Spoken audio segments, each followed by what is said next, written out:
रानू चिड़िया और कबूतर बहुत अच्छे दोस्त थे। वो हमेशा साथ साथ रहते और भोजन की खोज में भी इकट्ठे जाते। पूरे जंगल के पक्षियों को उनकी दोस्ती पर गर्व था। फिर एक दिन उस जंगल में एक कौवा आ जाता है। वो उन दोनों के पास आकर बैठ जाता है।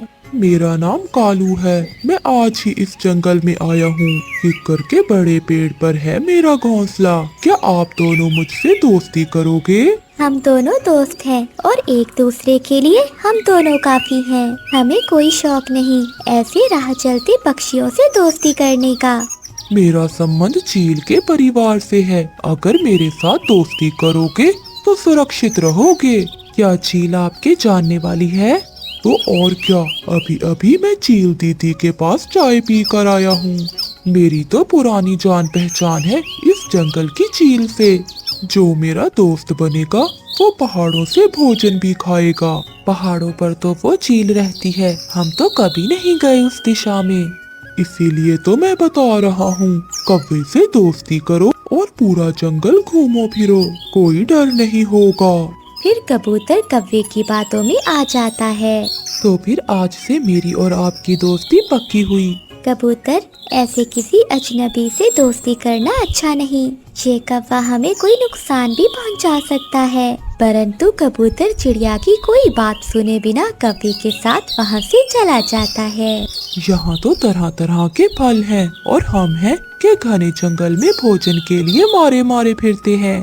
दोस्त, आप ये फल खाओ और मैं आपको अपनी दोस्त चील से भी मिलवाता हूँ। कबूतर वो फल खाता है और फिर कौवे के साथ चील से मिलने चला जाता है। चील, चील दीदी, देखें देखें कौन आया है आपसे मिलने। अरे अरे, ये तो कबूतर है। स्वागत है कबूतर मेरे इलाके में। चील दीदी, अब ये मेरा दोस्त है और हम रोज आया करेंगे यहाँ पर। चील दीदी, छोटे पक्षी तो ऐसे ही आपसे डरते रहते हैं। आप तो बहुत अच्छी हैं। मैं कल फिर अपने दोस्त कौवे के साथ आऊँगा। अब मैं जाता हूँ। कबूतर वहाँ से चला जाता है। कौवे, मेरे तो आज ही मुंह में पानी आ रहा था उस मोटे ताजे कबूतर को देखकर। नहीं नहीं, अभी नहीं चील दीदी, इतनी जल्दी भी क्या, थोड़ा धीरज रखें। अभी मुझे उससे दोस्ती पक्की कर लेने दें, फिर आप उसे और उसके पूरे परिवार को खा लेना। लूसी, लूसी, आज तो मजा ही आ गया। पति जी, क्या हुआ? आप इतने क्यों खुश हैं? लूसी, आज तुम्हारे पति जी की दोस्ती एक कौवे से हुई है और वो कौवा मुझे चील के पास लेकर गया था और आज से वो चील भी मेरी दोस्त बन गई है। चील से दोस्ती? तो फिर आज से हमारे संबंध भी ऊंचे पक्षियों से होंगे। पति जी, कल मुझे भी साथ लेकर जाना उस चील के पास। हाँ लूसी, मैं तुम्हें ले जाऊंगा और हाँ, वहाँ पहाड़ों पर बहुत फल हैं। भोजन की भी कोई कमी नहीं है। अगले दिन कबूतर अपनी पत्नी को साथ लेकर कालू कौवे के पास जाता है। कौवे दोस्त, ये मेरी पत्नी है। मैंने इसे चील का बताया तो ये भी चील से मिलना चाहती है और मेरे साथ आ गई। बधाई हो बहन जी, अब आप इस जंगल के ऊंचे पक्षी बन गए हैं। रानू चिड़िया भी अपने दोस्त को ढूंढते ढूंढते वहाँ आ जाती है। मैं कब से आपको ढूंढ रही थी, कहाँ थे मेरे दोस्त कबूतर? कौन दोस्त? जाओ जाओ चिड़िया, आज से मेरी और तुम्हारी दोस्ती खत्म हुई। आज से मेरा दोस्त है कौवा। कबूतर भैया, ये शैतान कौवा आपको अपनी जाल में फंसा रहा होगा और जरूर कोई खेल खेल रहा होगा। ऐसे शैतानों से दूर ही रहो तो अच्छा है। भागो यहाँ से, तुम मेरे दोस्त कबूतर की जानने वाली हो, इसीलिए छोड़ रहा हूँ। और अब कोई बात की तो जान से मार दूंगा मैं तुम्हें। चलो पति जी, क्यों इस छोटी चिड़िया से बातें करने में समय जाया कर रहे हो? जल्दी से मुझे भी चील दीदी के पास ले जाओ। मुझे भी पहाड़ों से मीठे फल खाने हैं। मैं तो चली जाती हूँ, मगर याद रखना, अपने से बड़े पक्षियों से दोस्ती आपको जरूर नुकसान पहुँचाएगी। रानू चिड़िया वहाँ से चली जाती है। कालू कौवा कबूतर और कबूतर की पत्नी को लेकर चील की तरफ जाता है। आप दोनों यहाँ बैठकर मीठे मीठे फल खाएं और मैं चील को बुला कर लाता हूँ। बहन जी, चील आपसे मिलकर बहुत खुश होगी। ये फल तो बहुत मीठे हैं, ऐसी दोस्ती तो किस्मत वालों को ही मिलती है। चील दीदी जल्दी चलें, आज मौका है। कबूतर अपनी पत्नी को भी साथ लाया है। आज तो मुझे भी शिकार मिल गया, मैं भी कल से भूखी हूँ। अरे वाह कव्वे, अगर ऐसे ही शिकार लाते रहे तो तुम्हें मुझ तक तुम्हारे बाबा नहीं आए। इस समय तक तो तुम्हारे बाबा लौट आते हैं। मम्मा आप चिंता न करें, बाबा आने वाले होंगे। सुबह पापा ने मुझसे वादा किया था कि वो मेरे लिए आज मीठे फल लेकर आएंगे। तभी मिट्ठू तोता भी वहाँ आ जाता है। गौरी गौरी, तुम्हारे पति कालू को चील ने खा लिया है। क्या मिट्ठू, ये तुम क्या कह रहे हो? हाँ गौरी, मैंने अपनी आँखों से देखा है। बहुत बुरी है वो जालिम चील, मेरे कालू को खा गए। अब मैं अपने बेटे को कैसे पालूंगी? माँ ऐसा नहीं हो सकता, मेरे बाबा ने मुझसे वादा किया था कि वो मेरे लिए फल लेकर आएंगे। जग्गू तू मत रो, मैं तेरे पास हूँ ना, मैं ख्याल रखूंगी अपने बेटे का। फिर मिट्ठू तोता भी वहाँ से चला जाता है। वो दोनों माँ बेटा गले लगकर रोने लग जाते हैं। मम्मा क्या वो जालिम चील हमें भी खा जाएगी? नहीं बेटा, मैं कुछ नहीं होने दूंगी अपने जग्गू को। कालू जी को तो मैंने खो ही दिया है, अब मैं अपने बेटे को नहीं खो सकती। ऐसे ही कुछ दिन गुजर जाते हैं। एक दिन गोरी कभी अपने बेटे को घोंसले में छोड़कर दाना लेने निकलती है। तभी रास्ते में तेज बारिश शुरू हो जाती है। गोरी कभी एक जगह बैठ जाती है। अरे ये बारिश को भी अभी ही होना था। फिर गोरी कभी को सामने एक घोंसला दिखाई देता है जिसके ऊपर छाता भी बना हुआ था। गोरी कभी बारिश से बचने के लिए वहां जाकर बैठ जाती है और बारिश के रुकने का इंतजार करती है। थोड़ी ही देर बाद बारिश रुक जाती है। जैसे ही गोरी कभी वहां से उड़ने लगती है तो गोरी कभी की नजर नीचे पड़ती है जहां कुछ दाना पड़ा हुआ था। गोरी कभी उस दाने के पास जाती है। अरे वाह, लगता है मेरी किस्मत आज मुझ पर बहुत मेहरबान है जो इतनी जल्दी मुझे भोजन मिल गया। गोरी कभी बहुत खुश होती है, मगर वो घोंसला किसी और का नहीं बल्कि चील का था। तभी वहाँ चील भी आ जाती है। गोरी कभी को अपना अनाज खाते हुए देखकर चील बोलती है, अरे काली कभी, तेरी इतनी हिम्मत कैसे हुई जो तूने मेरे भोजन को चुरा कर खाया? तुझे तो आज मैं नहीं छोड़ूंगी। नहीं चील दी, ये दाना तो मुझे नीचे पड़ा हुआ मिला था, मैंने आपका भोजन नहीं चुराया। तू मुझे पागल बनाती है, ये अनाज मेरा है, मैं रखकर इसे अभी नदी पर पानी ही पीने गई थी। अच्छा चील दी, ये घोंसला आपका है। चील दी मुझे मत मारना, मेरा एक छोटा सा बच्चा है, अगर आपने मुझे मार दिया तो मेरा बच्चा किसके सहारे जिएगा? प्लीज मुझ पर दया करो। तुम चिंता ना करो, वैसे भी मौसम बहुत सुहाना है, तुम्हें खाने के बाद मैं तुम्हारे बच्चे को भी खा। भी खुद तो मर गई मगर अपने बच्चे की जान खतरे में डाल गई। वो जालिम चील जग्गू को भी मार देगी। चिड़िया पागल मत बनो, हम जग्गू को बचाएंगे तो वो चील हमें भी खा जाएगी। वैसे भी गोरी ने आज तक हमें नुकसान ही पहुंचाया है, हमारे भोजन चोरी करके खाती रही है।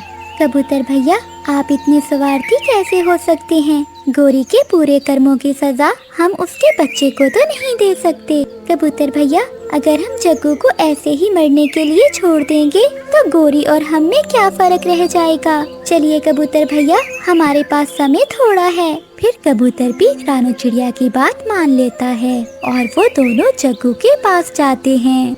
चिड़िया आंटी, मेरी मम्मा अभी तक घर नहीं लौटी, मुझे अपनी मम्मा की बहुत याद आ रही है।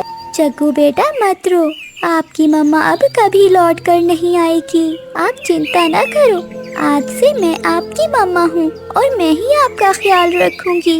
कबूतर भैया ये जंगल अब हमारे लिए बहुत खतरनाक है, उस जालिम चील ने हम सबको देख लिया है, वो आज नहीं तो कल हम सबको भी खा जाएगी। हम सबको ये जंगल छोड़कर जाना होगा। फिर रानू चिड़िया जग्गू को लेकर वहाँ से चली जाती है और वो सब अपने जंगल को छोड़कर और जंगल में चले जाते हैं। रानू चिड़िया अपने बेटे गुड्डू की तरह जग्गू को भी अपना बेटा ही बनाकर रखती है। प्यारे दोस्तों, इस कहानी को लाइक, चैनल को सब्सक्राइब और अपने दोस्तों के साथ शेयर करना मत भूलिएगा। आपका धन्यवाद। आज तो रानू चिड़िया सुबह से उड़ रही थी, मगर उसे खाने के लिए कुछ नहीं मिल रहा था। अब तो दोपहर हो चुकी थी और फिर उसकी नजर नीचे जमीन पर पड़ती है और उसे एक मकई का दाना नजर आता है। रानू चिड़िया सीधे मकई के दाने के पास उतरती है। जैसे ही रानू चिड़िया उस मकई के दाने को खाने लगती है, वो तो एक फंदे में फंस जाती है। वो क्या जानती थी कि ये दाना तो किसी शिकारी ने फंदे में लगा कर रखा है। हे ऊपर वाले, ये क्या हो गया? मैं तो एक फंदे में फंस गई। अब तो शिकारी आने वाला होगा। वो तो मुझे मार देगा या पिंजरे में बंद करके अपने साथ ले जाएगा। रानू चिड़िया ऐसा सोच ही रही थी कि तभी शिकारी आ जाता है और वो उस चिड़िया को देख बहुत खुश होता है और फिर वो शिकारी रानू चिड़िया को पिंजरे में बंद करके अपने साथ ले जाता है।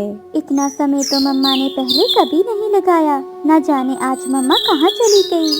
और फिर शाम हो जाती है। अब तो वो छोटा बच्चा अपनी मम्मा का सोच के रोने लगा था। मम्मा, लगता है आप किसी मुश्किल में हो। आपने तो कहा था मैं शाम होने से पहले लौट आऊंगी, लेकिन अब तो शाम भी हो गई है। मैं कबूतर अंकल के पास जाता हूँ। और फिर गुड्डू उड़ता हुआ कबूतर के पास जाता है। कबूतर अंकल, मेरी मम्मा सुबह से गई है मेरे लिए भोजन लेने, लेकिन वो अभी तक नहीं लौटी। इतनी देर तो मेरी मम्मा ने पहले कभी नहीं की। अब तो बहुत शाम हो गई है गुड्डू। अगर रानू चिड़िया अभी तक नहीं लौटी तो वो जरूर किसी मुश्किल में होगी। अब तो जल्द ही रात हो जाएगी। हम अभी कुछ नहीं कर सकते। गुड्डू, सुबह होते ही हम तुम्हारी मम्मा की खोज में निकलेंगे। कबूतर अंकल, मुझे अपनी मम्मा के बगैर डर लगता है। आप मुझे अपने पास रख लें। मैं भी यही कहने वाला था गुड्डू, आज रात तुम मेरे पास ही रुक जाओ। और फिर रात हो जाती है। गुड्डू रोते रोते कबूतर के घर में सो जाता है। मेरा गुड्डू, न जाने मेरे गुड्डू ने आज कुछ खाया भी होगा कि नहीं। मेरा गुड्डू मेरे बगैर कैसे रह पाएगा। जालिम शिकारी ने तो मुझे कैद कर लिया है। अब न जाने ये मेरे साथ क्या करेगा। रानू चिड़िया सारी रात पिंजरे में कैद ऐसे ही रोती रहती है। और फिर सुबह हो जाती है। कबूतर तोते और कौवे को बुलाता है। गुड्डू सोया हुआ है मेरे घर में। वो सारी रात रोता रहा है। उसकी मम्मा कल सुबह से दाना लेने गई थी, लेकिन अभी तक नहीं लौटी। कबूतर जाना कहाँ है? किसी चील ने पकड़ लिया होगा या किसी शिकारी ने। कबूतर, रानू चिड़िया हमारी दोस्त है। अब हमें उसकी खोज में जाना ही होगा।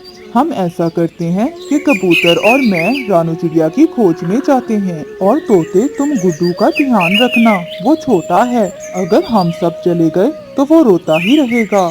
लेकिन कालू, हमें किस दिशा में जाना होगा?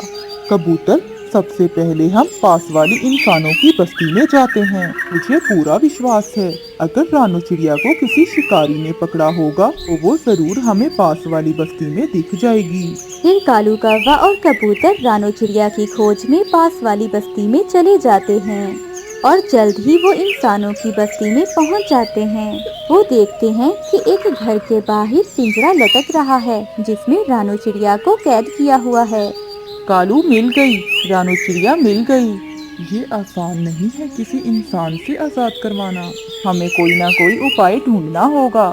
अगर वो इंसान किसी तरह से पिंजरे से दूर चला जाए तो मैं पिंजरे का दरवाजा खोलकर रानू को आजाद कर दूंगा।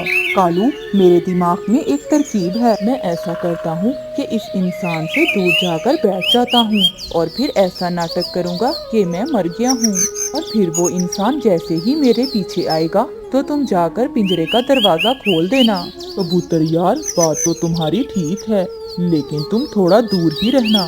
ध्यान से करना सब। ऐसा ना हो कि चिड़िया को आजाद कराते कराते तुम भी पिंजरे में कैद ना हो जाओ। कालू, तुम फिक्र ना करो, मैं सब ध्यान से करूँगा। फिर रानू चिड़िया की नजर भी उन पर पड़ जाती है। आ गए मेरे दोस्त आ गए। मुझे पूरा विश्वास था कि मेरे दोस्त मेरी मदद को जरूर आएंगे।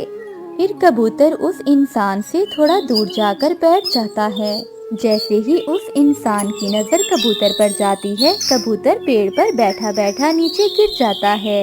रानो चिड़िया बहुत डर जाती है क्योंकि वो ये नहीं जानती थी कि वो तो नाटक कर रहा है।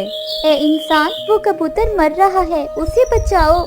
ये कबूतर तो बहुत सुंदर है, मैं इसे लाकर तुम्हारे साथ कैद करता हूँ। फिर वो इंसान कबूतर की तरफ जाता है। जैसे ही वो इंसान चिड़िया से दूर जाता है तो कालू कौवा तुरंत पेड़ से उड़ता है और तेजी से जाकर पिंजरे का दरवाजा खोल देता है और रानो चिड़िया जल्दी से पिंजरे से बाहर निकल जाती है और कबूतर भी अपनी एक आंख खोलकर इंसान को देख रहा था।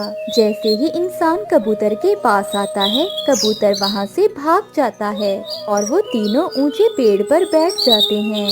बहुत तेज है ये पक्षी, मुझे उल्लू बना दिया। हमने तुम्हें उल्लू नहीं बनाया, बल्कि तुम इंसान खुद ही अपनी लालच में उल्लू बन जाते हो। कबूतर भैया, मेरा गुड्डू ठीक तो है ना? हाँ रानो बहन, गुड्डू ठीक है और मेरे घर में ही है। तुम इंसान बहुत जालिम हो, तुम्हें जरा भी दया नहीं आती हम पक्षियों पर। हमारे भी आपकी तरह छोटे छोटे बच्चे हैं, हमारा भी घर और परिवार होता है और हमारी खुशियाँ तुम इंसानों से कई ज्यादा होती हैं। फिर वो तीनों दोस्त अपने जंगल की तरफ लौट जाते हैं। गुड्डू अपनी मम्मा को देखकर बहुत खुश होता है। आप सबका बहुत बहुत धन्यवाद। अगर आप मेरी मदद न करते तो मैं अपने बेटे से कभी मिल ना पाती। हम सब दोस्त हैं और हमेशा एक दूसरे की मदद करते रहेंगे। अपने बच्चों से तो सभी को प्यार होता है, लेकिन उस मम्मा चिड़िया और बाबा चिड़िया को शायद अपने बच्चों से ज्यादा प्यार था। चिड़ियों का ये परिवार बहुत अच्छी जिंदगी गुजार रहा था। फिर एक शाम आसमान पर बादल छा गए और बहुत तेज बारिश शुरू हो गई। रानो चिड़िया अपने परिवार के साथ अपने घर में सहमी हुई बैठी थी। अभी थोड़े से दाने तो हैं हमारे पास, लेकिन अगर बारिश ना रुकी तो क्या हमारे बच्चे भूखे सोएंगे? कितना दाना है अभी? 2 दिन और गुजर जाएंगे। रानो, तुम घबराओ नहीं, हम अपने बच्चों को भूखा नहीं सोने देंगे। मैं कुछ न कुछ कर लूँगा। फिर ऐसे ही 2 दिन भी गुजर गए, लेकिन बारिश थी कि रुकने का नाम ही नहीं ले रही थी। इसी बात का मुझे डर था, आज शाम के लिए दाना नहीं है। रानो, मुझे पता है, मैं भी यही सोच रहा था। अगर हम बारिश के डर से घर बैठे रहे तो शाम को हमारे बच्चे क्या खाएंगे? रानो, तुम मुझे अब ना रोकना, मैं जाता हूँ अपने बच्चों के लिए। नहीं, मैं आपको नहीं जाने दूंगी ऐसी बारिश में। बारिश के साथ बहुत ठंडी हवा भी है, आप कैसे ऐसी हवा में उड़ सकेंगे? वैसे आज भी आपने कोई दाना नहीं खाया, मुझे पता है आपको भी भूख लगी हुई है। रानो, मेरी जिंदगी मेरी पत्नी और मेरे बच्चे हैं। अगर मेरी आंखों के सामने तुम्हें कुछ हो तो मैं कैसे देख पाऊंगा? तुम उम्मीद ना छोड़ना, मैं वापिस आऊंगा, मुझे कुछ नहीं होगा, क्योंकि मैं अपने छोटे छोटे बच्चों को भूखा नहीं देख सकता। मैं इंतजार करूंगी। फिर पापा चिड़िया दाना लेने निकल जाता है। बच्चों, भूल ना जाना और याद रखना कि कैसे तुम्हारा बाबा तेज हवा में भी घर से बाहर निकल गया है। हमें आप दोनों से बहुत आशाएं हैं। मम्मा, हम आपकी हर खुशी पूरी करेंगे और आपकी आशाओं पे पूरा उतरेंगे। हाँ मेरे बच्चों, मुझे तुम पर पूरा विश्वास है। पापा चिड़िया अब तेज हवा के सहारे पर ही था, वो अपने आप पर काबू नहीं कर पा रहा था। थोड़ी ही देर बाद वो एक बड़े पेड़ से टकरा जाता है। शायद मैं बच गया, मैं जिंदा हूँ, मुझे अपने बच्चों की खातिर जीना ही पड़ेगा। वो ऐसे खुद को हौसला देता है और खुद में हिम्मत पैदा करता है। हवा थोड़ी कम होती है तो वो फिर से उड़ता है। जैसे ही वो उड़ता है तो वो अपने सामने एक गंदम का पौधा देखकर हैरान हो जाता है। वो पहले भी इस दिशा में कई बार आया था, लेकिन उसने ये पौधा पहले कभी नहीं देखा था। पापा चिड़िया वो दाना उठाता है और तेज हवा से लड़ता हुआ घर पहुंच जाता है। मामा चिड़िया बेचैनी से अपने पति का इंतजार कर रही थी। आ गए, मुझे आप पर पूरा विश्वास था। हाँ रानो, तुम जल्दी से मेरे बच्चों को ये दाना दो। पापा, आपको ठंड लगी होगी। नहीं मेरे बच्चों, मैं ठीक हूँ। और फिर बच्चे गंदम के चंद दाने खाकर सो जाते हैं। अपने बच्चों को ऐसे सोता देख मामा चिड़िया और बाबा चिड़िया को बहुत शांति मिलती है। और फिर 2 दिन ऐसे ही गुजर गए, लेकिन अगले दिन बहुत अच्छी धूप निकली हुई थी। रानो चिड़िया का परिवार भी धूप में बैठा मजे कर रहा था। ऐसे ही दिन और रात गुजरते गए और बच्चे बड़े हो गए। माँ, मेरी बात का बुरा ना मानना। तो क्या सारी जिम्मेदारी मेरी ही है? गुड्डू को भी तो चाहिए कि वो दाना घर लाए। अगर मैं पापा के लिए दाना लाता हूँ तो वो आपके लिए तो लाया करे। शाबाश शाबाश मेरे बच्चे, आज तुमने भी जुबान खोल दी कि हम बोझ हैं तुम दोनों पर। ऐसे ही गुड्डू भी आ जाता है। गुड्डू, सुन लो अपनी भाई की बात, ये तुमसे कुछ कहना चाहता है। माँ, मुझे पता है ये क्या कहना चाहता है। दाने के अलावा और भी बेशुमार काम होते हैं, मैं क्या क्या काम करूँ। अगर ये अपनी जगह तंग है तो खुश मैं भी नहीं हूँ। शर्म करो, तुम दोनों अपनी माँ से ऐसे फजूल बातें कर रहे हो। अगर हम में इतनी हिम्मत नहीं रही कि हम अपना दाना ला सके तो हमारा दिल भी ना दुखाओ। ऐसी बातें करने से अच्छा है कि तुम हमें भूखा मर जाने दो। ऐसे दिल दुखाने वाली क्या बात है, सच ही तो कहा है। ऐसा कहते हुए रानू चिड़िया का बड़ा बेटा उड़ जाता है। फिर छोटा बेटा भी वहाँ से चला जाता है। क्या कुछ नहीं किया अपनी औलाद को पालने के लिए, शायद कोई कमी रह गई। तुम चिंता ना करो, शायद ये सब हमारे भाग्य में था, वरना कमी तो कोई न छोड़ी थी। पापा चिड़िया और मम्मा चिड़िया ने जिन बच्चों को पालने के लिए न धूप देखी, न छाँव, न गर्मी, न सर्दी, आज वही बच्चे अपने माँ बाप को अपने ऊपर बोझ समझ रहे थे। माँ, तुम पापा से बात करना, मैं तुमको अच्छा दाना पानी दे सकता हूँ और मैंने अपना अलग से घर भी बना लिया है। तुम मेरे साथ आकर रहो और पापा गुड्डू के साथ रह लेगा। वो मुझसे अलग नहीं रह सकते। लेकिन माँ, मुझे भी तो देखो, मैंने शादी कर ली है। मेरी पत्नी ने कहा है कि मैं अपनी माँ को ले आऊँ। दोनों को वहाँ रखना मेरे लिए भी तो मुश्किल हो जाएगा। प्लीज मम्मा, आप पापा को मना लो। मैं करती हूँ बात आपके पापा से। फिर रानू चिड़िया अपने पति से बात करती है। क्या चंद दानों की खातिर हम दोनों एक दूसरे से अलग हो जाएं? क्या ये दिन भी आने थे हमारी जिंदगी में? मेरी खातिर आप मान जाएं। भले हम एक दूसरे से दूर ही रहें, मगर हमारे दिल एक दूसरे के साथ ही है ना। ऐसे बाबा चिड़िया मान जाता है और रानू चिड़िया अपने बड़े बेटे के साथ चली जाती है। और फिर रानू चिड़िया अपने बड़े बेटे के साथ रहने लगी। गुड्डू जब शाम को घर लौटता है तो अपनी माँ को ना देखकर अपने पापा से पूछता है, पापा, मम्मा कहाँ है? बाबा चिड़िया सारी बात बताता है। क्या सारे फैसले बड़ा भैया ही करेगा? मुझे भी हक है, मेरी जिंदगी है, मैं भी जीना चाहता हूँ। और वो अपने बड़े भाई की तरफ चल देता है। मम्मा, मैं पापा के साथ नहीं रह सकता और आप बड़े भैया के पास आ गई हो। बेटा, आप दोनों बहुत मजबूर हो गए हो, इससे अच्छा तो हम मर ही जाएं। हाँ, मेरी बात तो सबको बुरी ही लगती है। गुड्डू, तुम्हें बना बनाया घर मिल गया और तुम क्या चाहते हो? मुझे वो घर नहीं चाहिए जहाँ मैं पापा के साथ बोर होता रहूं। मैं जा रहा हूँ और अपना घर भी खुद ही बना लूँगा। और गुड्डू वहाँ से चला जाता है। दूसरी ओर बाबा चिड़िया घर में बैठा इस वीरान घर को देख रहा था और वो सोच रहा था कि कभी इस घर में खुशियाँ ही खुशियाँ थीं। वो काफी समय तक सोचता रहता है अपने परिवार और घर के बारे में और फिर हिम्मत करके अपने बड़े बेटे के घर की तरफ जाता है। रानू का बड़ा बेटा और उसकी पत्नी सोए हुए थे, लेकिन मम्मा चिड़िया की आंखों में नींद कैसे आती। वो जैसे ही अपने पति को देखती है तो रोने लग जाती है। मुझे पता था आप आ जाएंगे, मैं ऐसी जिंदगी से मरना ही बेहतर समझूंगी। हमारे पर कमजोर जरूर हैं, मगर हम हिम्मत करके दूसरे जंगल जाएंगे। हमें अपने बच्चों पर बहुत आशाएं थी, अब हम इन्हें इनके हाल पर छोड़ते हैं। ये खुश रहें, आबाद रहें। लेकिन अब हम अलग अलग नहीं रहेंगे इस उम्र में। अगर जी ना सके तो इकट्ठे मर जाएंगे। ऐसा कहते हुए बाबा चिड़िया और मम्मा चिड़िया एक अनजानी मंजिल की तरफ चल देते हैं। प्यारे दोस्तों, इस कहानी को लाइक, चैनल को सब्सक्राइब और अपने दोस्तों के साथ शेयर करना मत भूलिएगा। आपका धन्यवाद। हरियाली तोती और मिठू तोते में बहुत प्यार था। वो दोनों एक दूसरे का बहुत ख्याल रखते थे।